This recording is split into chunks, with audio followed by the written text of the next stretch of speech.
Alex, Sean, why do you think so many Adam Sandler comedies are beloved by audiences but get trashed by critics?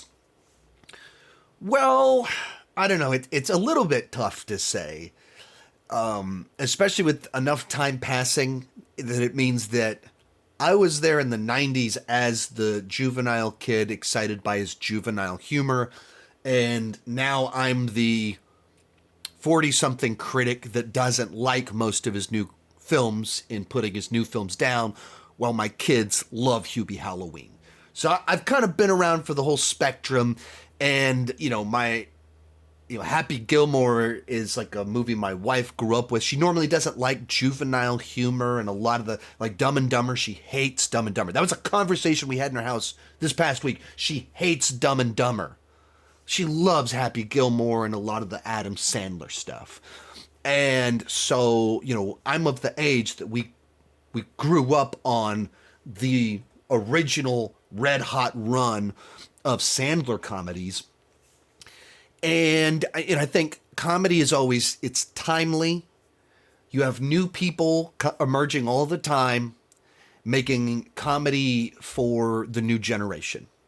And the old generation doesn't get it. And so he shows up, has this man-child energy. It's a lot of shouting. There's a certain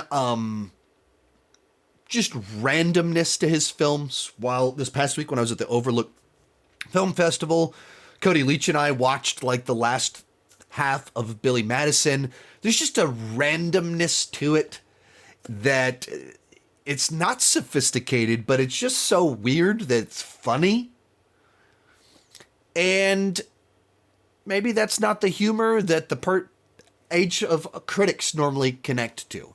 And you jump forward, I look back on, the Billy Madison through something like Click. I don't know what the exact window of time, but like a bunch of really great comedies in there. Some of my favorites are in there. Adore The Wedding Singer. And other ones are just so funny, so quotable. But then the stuff he's done the last 15 years, I'm like, this all is garbage. Maybe I just aged out. And the ones that I grew up with, they mean something to me. And then, or maybe he got lazy. But my kids love Hubie Halloween. I've seen Hubie Halloween like 8 times. So, like, legitimately, 8 times. My kids love it. So we'll watch it a couple times every Halloween. Normally watch Hubie Halloween at Halloween, not at Christmas. But I think some of it is just that very often critics are just not the demographic of whatever is new and fresh. So all this stuff that my son thinks is funny because it's so weird and random, I don't get it at all. They're sitting there watching this crazy stuff that's loud and obnoxious. I don't find it funny. I don't get what they're laughing at, but they think it's incredible. Now let's rewind 25, 30 years. It's Adam Sandler. He was the fresh new thing that critics didn't get, that a whole generation adores. Massive hits. And then now we look back on as comedy classics that got horrible reviews when they first came out. And I think it's a genre that's easy to look down on if they're not like dramedies. Like there's certain classic comedies that kind of have this, let's really intertwine a character-based journey to it.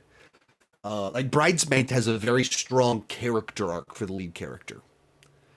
And Adam Sandler's net, like that's not what classic Adam Sandler, Happy Madison comedies aren't that.